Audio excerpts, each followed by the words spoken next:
As a student at San Jose's Independence High School, Gurbaksh Chahal felt like an outsider and hated school, but he loved watching NBC and trading stock advice with his father in the morning before classes. At age 16, he founded a company called Click Agents. When he was 18, he sold it for $40 million. Last year, he sold his company Blue Lithium to Yahoo for $300 million. He is the author of The Dream, How I Learned the Risk and Rewards of Entrepreneurship and Made Millions, and he's been featured on The Secret Millionaire. Welcome to you. Well, now your secrets are out. Nice to have you here, Gurbaksh. Well, thank you for having me. I tell you, in reading your book and just really being able to identify with feeling like an outsider in high school, people look at you now, they've heard of your success, they've seen those things. It's hard to imagine the 16-year-old who was made fun of because you're a Sikh, you were wearing a turban, you were in high school, a little overweight, and always treated as an outsider. So how did you change your life from that point? I think a lot of it was since I was a kid, and obviously I had all this negative noise around me. I was basically trying to eliminate that negative noise by actually trying to figure out what I wanted to do. And part of that progression was I started a company, but outside of that, I was also trying to build my own identity in terms of, how I wanted to look, what my, what I was going to do from a business career perspective, and all of it just kind of, focused in when I was 16. Right. So you told your father, I'm quitting school, but when you told him that, you already had how much money in the bank? I had already had a business up and running with $100,000 in it. Okay, so that helped convince him? A little motivation. A little bit of motivation. Right. And you talk about that, and I really hear that in you, that you were looking for personal identity in addition to that. But of course, people come to you and they say, we want to know your secret. How can we make millions? A lot of the things that you talk about in the book, one of the things that I think is really important is that you play to your strengths because you've been involved with entrepreneurship, owning a company. One of the reasons you decided to sell was when you looked at becoming head of a company with 14,000 employees. That didn't fit your vision for yourself. Sure. I think that first and foremost, I'm an entrepreneur. I kind of know my strengths and weaknesses. I don't really work in corporate bureaucracy that well. And so I want to keep doing what I've done best. And I know that in my life there will probably be a lot of entrepreneurial ventures that I continue to do. So that's kind of why I transitioned out and I'm exploring new things right now. Okay, exploring a lot of new things.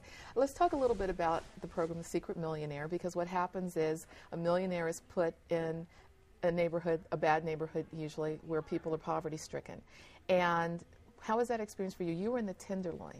I was in the Tenderloin district. I did not know where I was going to go until the day of filming. So it was all the shock and awe effect. And I guess when I realized where I was going to live, I had $98 to live on welfare, which is the equivalent of 1 week of that.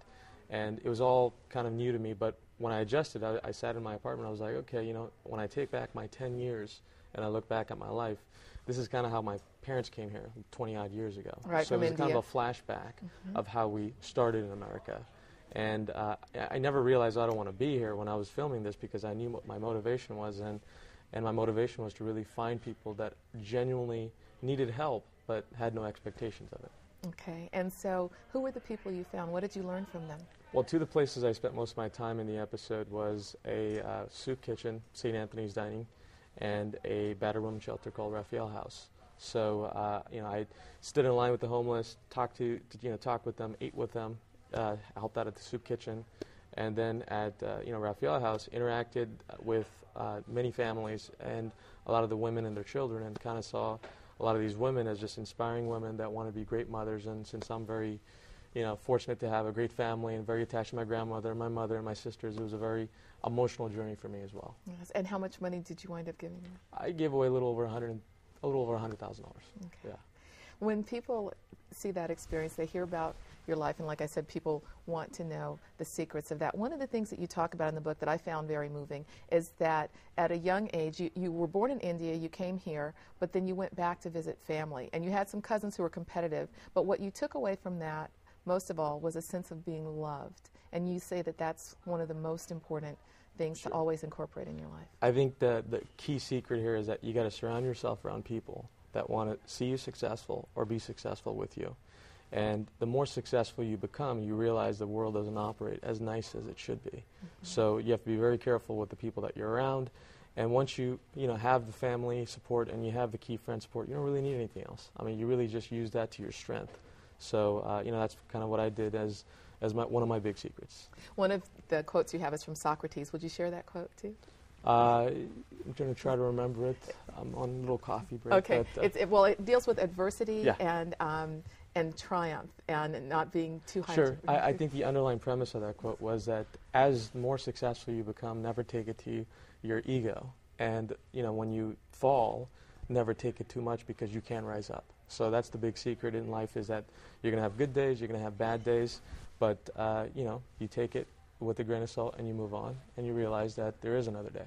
Yes, and you learned that also. You and your brother owned Planet Bollywood for a while, which started off very successfully and ultimately burned down. And that was a hard lesson for you too, because you also had people around you who were not rooting for your success. No, and I think that again, the more successful and the more visible you become, it comes with the territory, and you got to go ahead and program it in your head that if you want to overcome all of that, you got to eliminate the negative noise.